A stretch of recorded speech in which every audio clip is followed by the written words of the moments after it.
당신을 위한 로하우스 조담소 정두리 변호사와 함께합니다. 안녕하세요. 안녕하세요. 법무법인 신세계로의 정두리 변호사입니다. 오늘의 고민 사연은 어떤 내용일까요?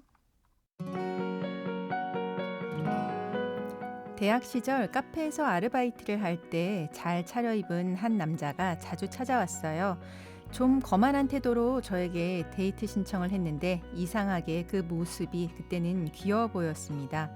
만나봤더니 귀공자처럼 거만한 것 빼고는 괜찮은 사람이더군요. 그래서 연애를 해볼까 말까 고민하던 중에 남편이 불쑥 청혼을 했어요. 곧 회사 경영을 맡아야 하는데 아내가 되어달라고 말했어요. 명문고의 명문대를 졸업하고 회사를 경영하는 누가 봐도 조건이 좋은 사람이었습니다. 당시에는 남편의 적극적인 태도가 마음에 들었고 결혼을 결정했죠. 하지만 결혼 생활 내내 남편은 늘 독단적이었고 저에게도 아랫사람을 대하듯 이것저것 지시했어요. 더는 참을 수 없어 몇 번 반기를 들자 남편은 자존심 때문인지 망가진 관계를 회복하려는 노력을 하지 않았습니다. 저희는 결국 이혼하게 됐습니다. 남편 집안이 원래 경제적으로 넉넉했기에 아이 미래를 생각해서 양육권을 넘겨주었습니다. 대신 저는 한 달에 2번 1박 2일 동안 만나고 방학이나 명절에도 함께 시간을 보내도록 법원 판결을 받았어요. 이혼 초기에는 판결대로 아이를 만날 수 있었습니다. 그런데 시간이 지날수록 약속을 미루기 시작했고 어느 순간부터는 아예 아이를 만날 수 없었습니다. 아이가 너무 보고 싶어서 얼굴만이라도 보여달라고 애원도 해봤습니다. 하지만 전 남편은 당일의 약속을 취소해버리기 일쑤였어요. 심지어는 아이가 저를 만나고 싶어하지 않는다고 하거나 면접 교섭 후에 아이의 행동이 이상해졌다는 말도 안 되는 소리를 했습니다. 그러던 중 최근에 전 남편은 면접 교섭 횟수를 줄이자는 내용으로 법원에 면접 교섭 변경 신청을 했습니다. 양육자가 면접 교섭을 맡고 있는데 이럴 때는 어떻게 해야 하나요?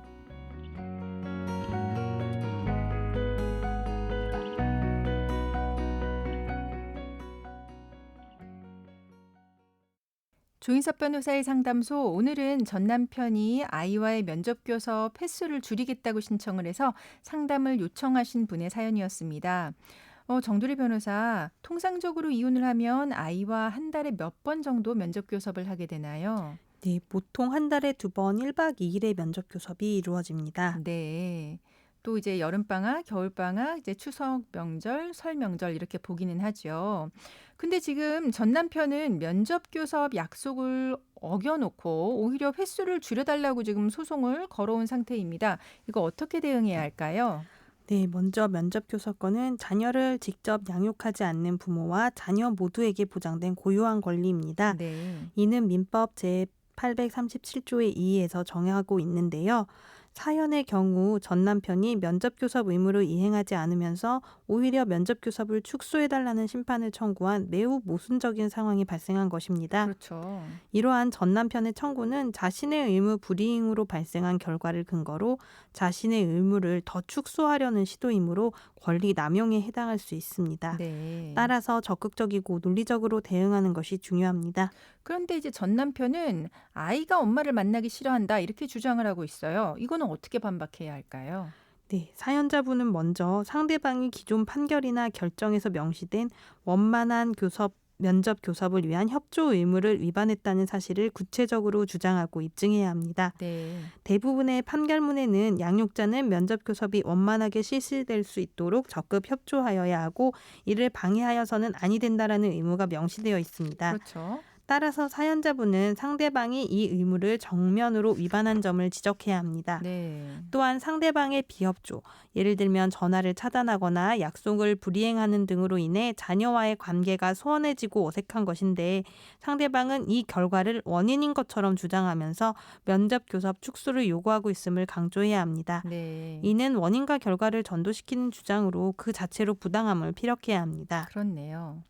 그리고 상대방의 프레임에 맞서 면접 교섭이 왜 자녀의 복리에 필수적인지를 적극적으로 주장하셔야 합니다. 네. 앞서 말씀드린 것처럼 면접 교섭권은 부모뿐만 아니라 자녀에게도 보장된 고유한 권리이고 양육친이 이 권리를 임의로 침해할 수 없다는 점을 명확히 해야 합니다.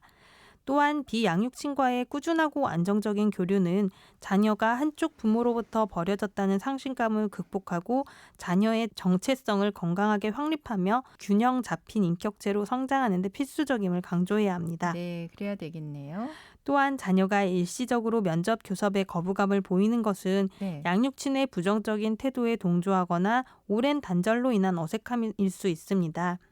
따라서 법원이 이러한 피상적인 반응면의 진정한 원인을 파악하고 단절된 관계를 회복시키는 방향으로 개입해 줄 것을 요청해야 합니다. 네.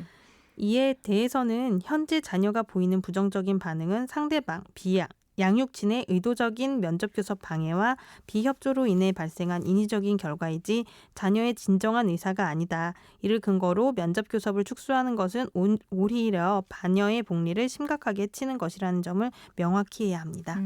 이런 상황에서 사연주분이 좀 이제 할 수 있는 적극적인 대응 방안이 있을까요? 네, 사연자분은 상대방의 청구에 방어만 할 것이 아니라 적극적으로 법적인 조치를 취해서 상황의 주도권을 가져올 수 있습니다. 네, 그렇죠. 상대방의 면접교섭 축소 청구에 대한 답변서나 준비서면의 제출과 별개로 기존 의무를 이행하라는 이행명령을 신청하거나 같은 절차 내에서 정기적인 면접교섭의 이행을 구하는 반소를 제기할 수 있습니다. 네.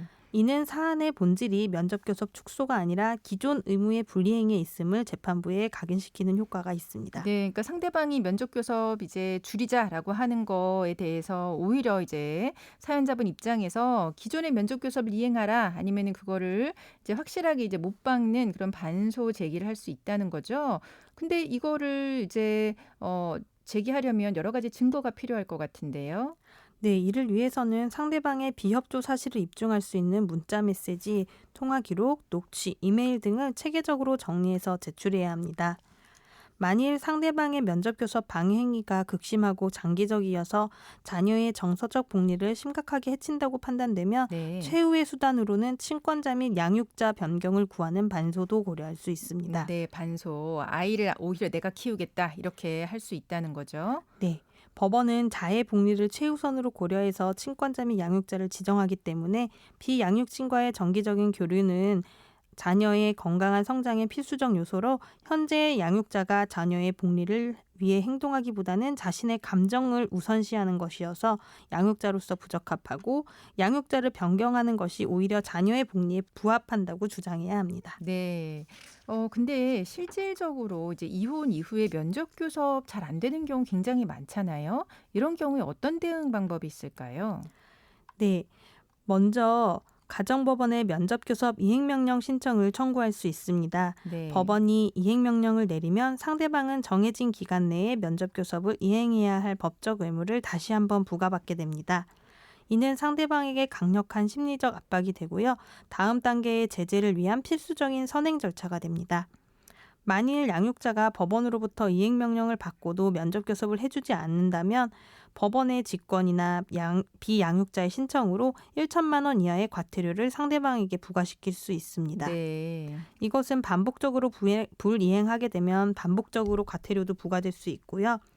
그런데 과태료 부과만으로 이행이 확보되지 않으면 또 보다 강력한 금전적 압박 수단인 간접 강제를 신청할 수 있습니다. 예를 들면 법원이 면접교섭 1회 불이행할 때마다 50만 원을 지급하라라고 결정하면 상대방은 면접교섭을 허용할 때까지 지속적인 금전적 부담을 안게 됩니다. 네. 이는 과태료보다는 좀 더 직접적이고 강력한 이행강제 수단이 될 수 있습니다.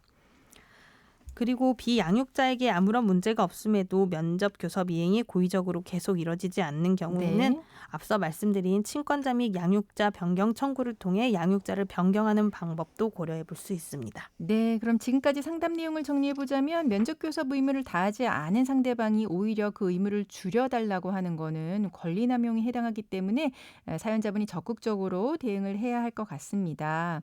상대방의 방해로 아이가 만남을 거부하는 걸 수도 있습니다. 그렇기 때문에 그 이유를 근거로 해서 면접 교섭을 줄여달라고 하는 거는 부당하죠. 오히려 아이의 권리를 침해하는 것이라고 이제 사연자분은 이제 주장을 해야 되고요. 오히려 적극적으로 이행명령 신청을 하거나 이제 반소 제기를 하거나 아니면 과태료 또는 간접 강제를 통해서 면접 교섭을 확보해 보시고 그래도 안 되면 친권자 양육자 변경까지도 신청해 보실 수 있다고 알려드렸습니다. 지금까지 법무법인 신세계로의 정두리 변호사와 함께했습니다. 감사합니다.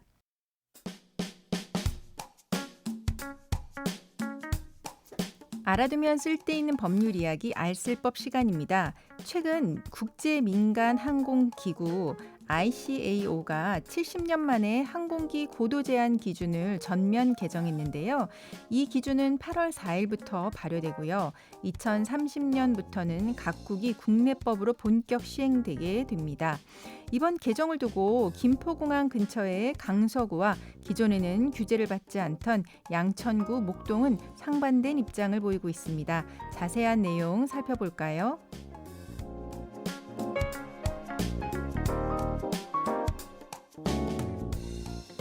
ICAO 국제민간항공기구는 유엔 산하 항공 전문 국제기구입니다. 전 세계 항공기들이 안전하게 하늘을 오갈 수 있도록 공항 운영 기준과 항공 규칙을 정하는 곳이죠. 항공기 안전을 위해 공항 주변에는 건물 높이에 일정한 제한을 두고 있는데요. 이번에 ICAO가 이 고도 제한 기준을 70년 만에 손봤습니다.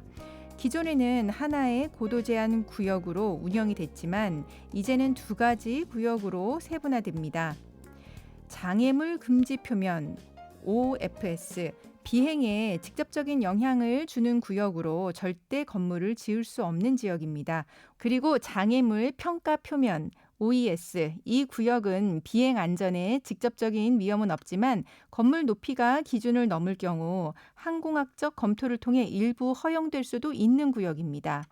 이번 개정으로 그동안 고도 제한으로 재건축이 어려웠던 강서구는 규제가 완화될 수 있어서 반기는 분위기입니다.